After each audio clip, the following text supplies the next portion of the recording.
The evening fog rolled across the harbor like a living thing, thick and gray, swallowing the distant lights of the city. Leo stood at the end of Pier 47, hands shoved deep into his jacket pockets, watching the cargo ships drift through the mist like ghosts. He came here often when the loneliness became too heavy, when his empty apartment felt more like a prison than a home.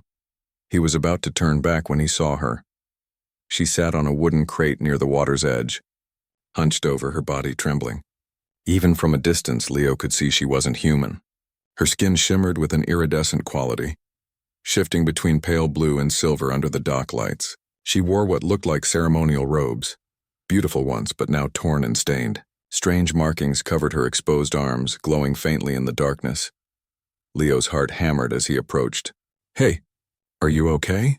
The alien woman's head snapped up, revealing large, almond-shaped eyes that reflected light like a cat's. Tears streaked down her cheeks, actual tears, which somehow made her seem more human despite everything else. Her delicate features contorted in fear as she scrambled backward. "Please," Leo raised his hands. "I'm not going to hurt you. You look like you need help." She stared at him for a long moment, then her shoulders sagged in defeat. When she spoke, her voice was melodic but broken. "Help? There is no help for me. I am abandoned." Leo sat down slowly on another crate, maintaining distance. "What happened?" Her name was Mia, she explained haltingly. She belonged to the Valerian species, peaceful traders who had recently made contact with Earth. She had been promised in a political marriage to a Valerian diplomat stationed on Earth, a union meant to strengthen ties between two colonies. But when her ship arrived, her betrothed had taken one look at her and refused the arrangement. "He said I was not beautiful enough," Mia whispered, her voice cracking, "that I would embarrass him in front of human dignitaries. He left me here with nothing, no money, no way home. In my culture, a rejected bride is worthless." Rage bubbled up in Leo's chest. "That's the biggest load of crap I've ever heard." Mia blinked at him, confused. "You're not worthless," Leo continued, surprising himself with the intensity in his voice. "And for what it's worth, I think you're beautiful." The alien woman's eyes widened. You do?" "Yeah." Leo rubbed the back of his neck awkwardly. "Look, I know we just met, but I can't just leave you here.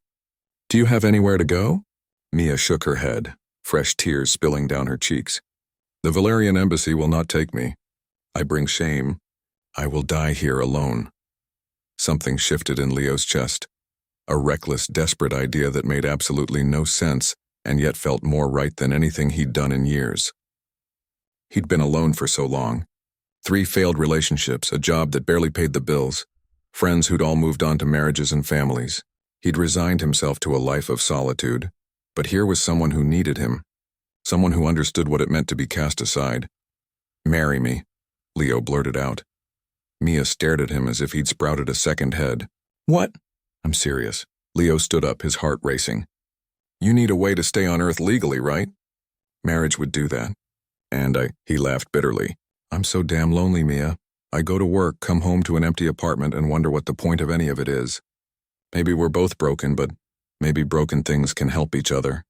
"You cannot be serious," Mia whispered. "You do not know me." "No, but I know what it feels like to be rejected, to feel like you're not enough." Leo extended his hand. "I'm not asking for love. I'm offering partnership, companionship, a chance for both of us to not be alone anymore." For a long moment, Mia simply stared at his outstretched hand. Then slowly, she placed her delicate 3-fingered hand in his. Her skin was warm, softer than he'd expected. "Humans are strange," she said softly, "but perhaps that is not a bad thing." 3 hours later, they stood in a 24-hour chapel on the outskirts of the city. The elderly minister looked bemused but asked no questions as he performed the ceremony. Leo had no ring, so he offered his grandfather's old watch instead. Mia cried again, but this time they were different tears. When the minister pronounced them married, Leo felt something he hadn't felt in years: hope. They returned to Leo's apartment as the sun began to rise. It was small and cluttered, but Mia looked at it like it was a palace. She touched everything with wonder: the furniture, the kitchen appliances, the television. "This is mine now?" she asked, her voice small. "Ours?" "Ours," Leo confirmed. "It's not much, but..." Mia turned to him, and in her alien eyes he saw genuine warmth. "It is everything." Over the following weeks, something remarkable happened. Leo taught Mia about Earth, human food, movies, music. She taught him about Valerian culture, their history, their art. They laughed together over bad TV shows. They cooked together, creating bizarre fusion dishes that somehow tasted perfect. Slowly, carefully, they built something neither had expected, a real connection.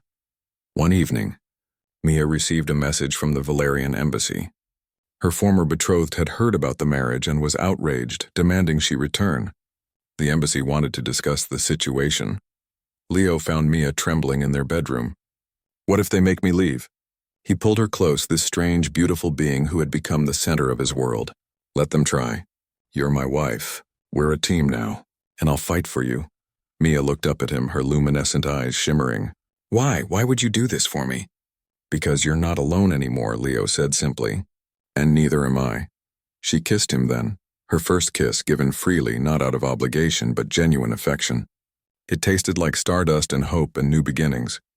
Later at the embassy, Leo stood beside Mia as officials demanded explanations. He'd never been good with authority, but for her he found his voice. "My wife stays with me," he declared. "And if you have a problem with that, well, welcome to Earth, we're stubborn like that." The officials eventually relented. What could they do? The marriage was legal, and Mia was a human citizen now by law. As they left the embassy hand in hand, Mia squeezed Leo's fingers. "I think I am beginning to understand humans," she said. "You are fierce when you love," Leo smiled. "Yeah, we don't do anything halfway." That night in their small apartment, two lonely souls found something neither had been looking for but both desperately needed, a home in each other. And that, Leo thought, was pretty damn human after all.